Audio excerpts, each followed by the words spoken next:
Welcome to జనం కోసం జై టీవీ.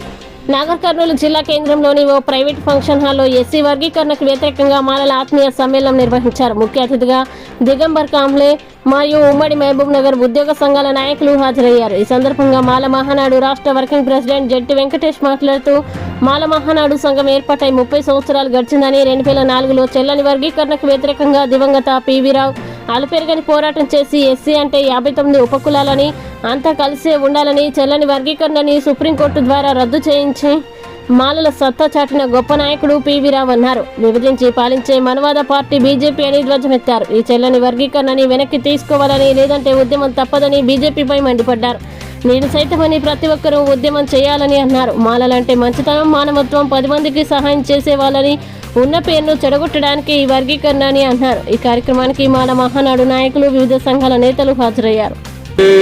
సల్లంగా ఉండాలే మాలన్నా, నీవు సల్లంగా ఉండాలే మాయన్నా, చూడా సక్కాని తల్లి సుక్కల్లో జాబిల్లి నవ్వుల్లో నావే కిలాడి మహమాలెల్లాను ఆడుతున్నావు కబాడి, మా మాలల్లో దలుచుకుంటే అగమైపోతవయ్య మోడీ ఓ కిలాడి, ఏందయ్య నీ గడిబిడి మోడీ ఓ మోడీ ఓ కిలాడి, ఏందయ్య నీ గడిబిడి మోడీ ఓ కిలాడి, మోడీ ఓ మంద కృష్ణ ఈ గడిబిడి మోడీ ఓ మంద కృష్ణ. ఇంకోదైనా మేము ఇప్పుడే వేస్తాం, ఖచ్చితంగా వేస్తాం అంటే ఏం చేస్తామో మేము కూడా చూస్తాం. నెక్స్ట్ మాకు కూడా అవకాశం ఉంది, చేయి మేం చేసేది కూడా మేము చేస్తాం. ఎందుకంటే ఓటు అనే ఆయుధాన్ని కూడా డాక్టర్ బాబాసాహెబ్ అంబేద్కర్ గారు మాతో పాటు అందరికి ఇచ్చిండు. ఆ ఓటు ద్వారానే తెలంగాణ రాష్ట్రంలో ఎవరికి బుద్ధి చెప్పాలో వాళ్ళు ఖచ్చితంగా బుద్ధి చెప్తాం. మా మాల సోదరు ద్వారా, మా మాల సమ్మేళనం ద్వారా కూడా మరొకసారి తెలియజేస్తున్నాం.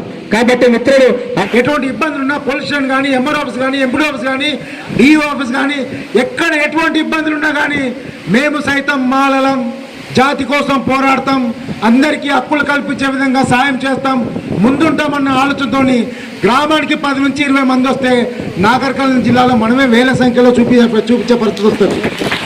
మొన్న ఎంపీ ఎలక్షన్లో ఎప్పుడు అంటున్నారు కొంతమంది మాదిగ సోదరులు, నాగర్ కర్నూలు పార్లమెంట్ స్థాయిలో 3,50,000 మంది వాళ్ళు ఉన్నారంట, 80,000 మంది మాలలు ఉన్నారంట.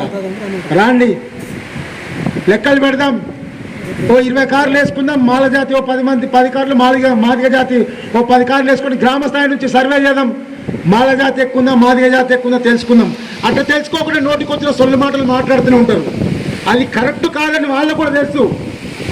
వివేక్ వెంకటస్వామి గారు వాళ్ళ నాన్నగారు, వినోదండ నాన్నగారు గుడిసెల వెంకటస్వామిగా పేరుగాంచిండు. మరి ఎంతమంది ఎన్ని వేల కుటుంబాలకు ఆయన ఆ కాలంలో కాంగ్రెస్ పార్టీలో గుడిసెలు వేపిస్తే ఆయనకు ఆ పేరు వస్తుంది, ఒక కాకాగా, ఒక గుడిసెల వెంకటస్వామిగా. మల్లురేవి గారు అనేక సందర్భాల్లో రాజకీయాల్లో అధికారం ఉన్నా లేకున్నా ఒక్క జాతికి కాకుండా ప్రతి ఒక్కరికి సేవలు అందించిన గొప్ప వ్యక్తి.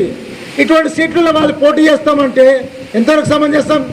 ఇది కరెక్ట్ కాదని చెప్తూ ఇంకా నాకన్నా చాలామంది మాట్లాడే వాళ్ళు ఉన్నారు. కాబట్టి ఒకటే చెప్తున్నా, ఏ ఒక్క ఉద్యమం ఉన్నా వర్గాలుగా విడిపోకుండా సంఘటితంగా ఉంటూ కలిసికట్టుగా పోరాటం చేస్తే ఈ చెల్లని వర్గీకరణకే జీవితం మొత్తం ఉంటుంది. కాబట్టి ఖచ్చితంగా ఒక ఇంటిమేషన్ ఇస్తే అందరూ నేను సైతమని ముందుకొచ్చి వర్గీకరణను అడ్డుకొని దళిత జాతి మాల సామాజిక వర్గానికి పెద్ద పీట వేసే విధంగా ప్రతి ఒక్కరు సహకరించాలని చెప్పేసి తెలియజేస్తూ ఈ అవకాశం ఇచ్చిన ఈ ఎంప్లాయీస్ యూనియన్ వారికి మరొకసారి ధన్యవాదాలు తెలియజేస్తున్నాం. మాలల ఐక్యత, జై మాల.